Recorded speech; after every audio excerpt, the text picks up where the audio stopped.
a 19th century home lives on, but in a new location. We could take this house intact and really have to do minimal work in order to preserve it as it originally was. And saving it required a major move and some heavy lifting. We'll explain next. And encouraging bike safety. Thank you for the bike map. A protected bike lane goes up for one day only. We'll explain what this demonstration is all about.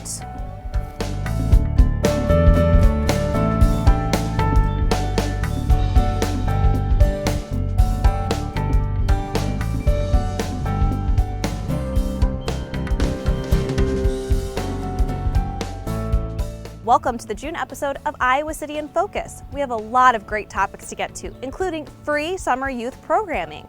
We'll get to that in just a second, but first, it's not every day you see a more than century-old house move across town.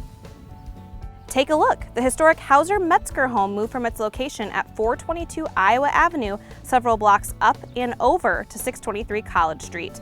This process, plus the lot, cost about $225,000. City Channel 4's Ty Coleman explains why and how this 19th century home was saved from the wrecking ball.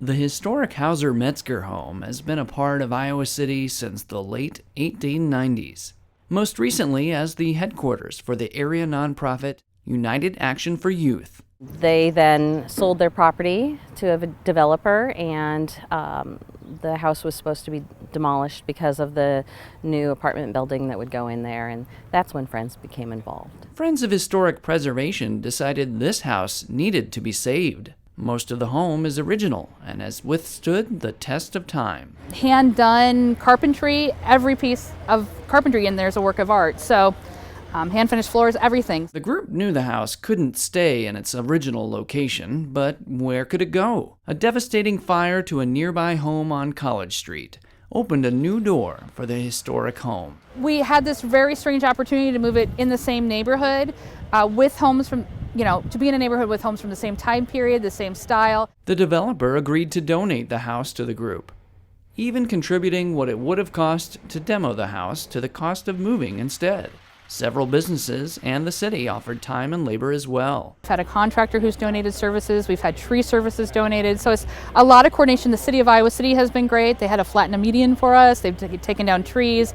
So it's been a huge collaboration with a lot of different groups and people willing to help out. Organizers hope the community support and contributions will continue. Plans are underway to spend another $100,000 to $150,000 on restoration. The more donations we get, the more we can do, the better job we can do, the more thorough renovation we can do. While the heavy lifting may be over, the work is only just beginning. Yet this group of historic preservationists has a reason to be proud. Honestly, it made me cry. I totally broke down, and in a way it makes me cry just thinking about it, because we really saved this piece of history of Iowa City, and we helped this district maintain a continuity that it wasn't going to have.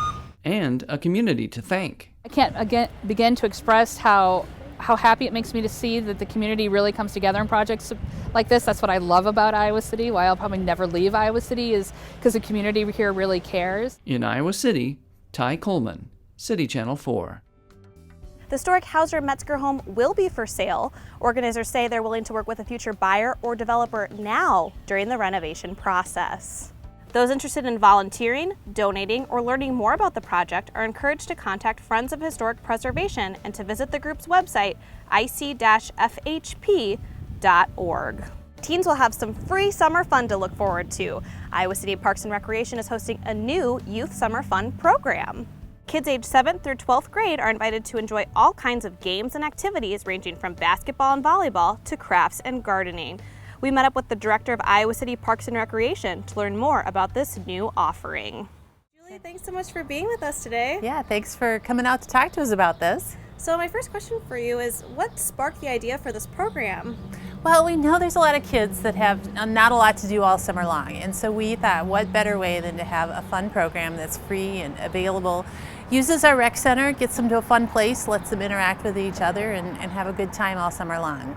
So what pieces of this program or what activities do you think are going to be most popular? Well, it's kind of, first of all, anytime you have kids with a safe place to hang out, I think the fun happens there. They're going to get some chance to do some sports activities, some art activities, some just general fun hangout type of things. So I think it'll just be a place where they help develop some of the program ideas throughout the summer. So if kids are interested in participating in this, do they need to register at all, or how do they hear about this? They do need to register for it through our regular registration on their website, or they can stop here at the rec center. We're getting the word out through the schools, through a number of the nonprofit groups out in the community. Basically have a lot of adults looking for kids that are looking for something good to do all summer long.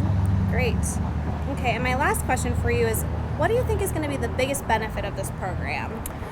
I think the biggest benefit is this is a way for kids to have a great summer, stay out of trouble, have time with their friends, away from home, away from their own parents, but yet have kind of a cool place to hang out all summer long.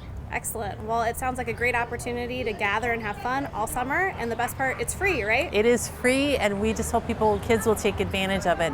If you have a kid that's interested, give us a call, check out our website. Lots of ways to get information on that. Awesome. All right, Julie, thank you so much. Thanks. The Youth Summer Fun Program will run weekdays from 5 to 9 starting June 6th through August 19th. Enrollment is ongoing, however, staff is encouraging registration as space is limited. You can download a form online at icgov.org/PR or stop by the Robert A. Lee Rec Center. Registration forms cannot be submitted online. Those with questions can call 319-356-5100. Remember, this program is free. A group of University of Iowa graduate students is raising awareness about bike safety. Students organized a recent Bike Boulevard, creating a temporary protected lane geared towards children and their families. City Channel 4's Cole Johnson explains. A warm, sunny Saturday made for a crowded Iowa City farmers market, and several took this path, the Bike Boulevard, to get there. Protected bike lanes aren't really well known, I think, yet. Seeing what an actual protected bike lane is with the flower pots or actual structures that make them feel safe riding, I think just seeing that and realizing, okay, we could actually have some of these components in our city and I'd feel a lot more safe riding with them. The Bike Boulevard offered a partially protected designated path for cyclists. Riders started at City High and traveled down College Street to the market.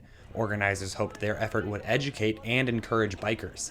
Just kind of being able to practice in this safe environment will hopefully give people the confidence that they need to increase their biking on a regular basis. One father who took the Bike Boulevard with his daughter said he thinks protected lanes are a good resource for both riders and drivers. Important as the lanes themselves is the drivers expecting the lanes to be there. Because if you don't have to make room for bicyclists often enough, you forget they exist. Organizers hope the Bike Boulevard will help raise awareness about bicycle safety and the possibility of future protected lanes. In Iowa City, Cole Johnson, City Channel 4. The Iowa City Bike Boulevard is part of a larger campaign called Join the Movement, a semester-long effort for students enrolled in the College of Public Health.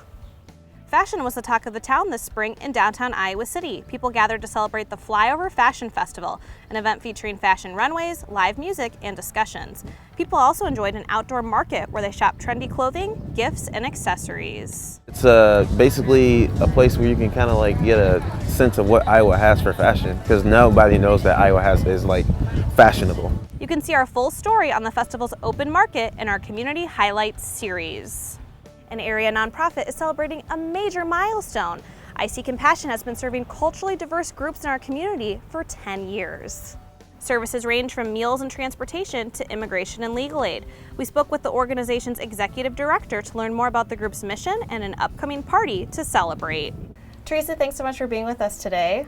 Well, thank you for letting me talk about I See Compassion. Of course. Our first question for you, give us an idea for those who may not be familiar with the organization, what your group's mission is and what kind of services you provide. Yeah, I See Compassion is a faith-based organization.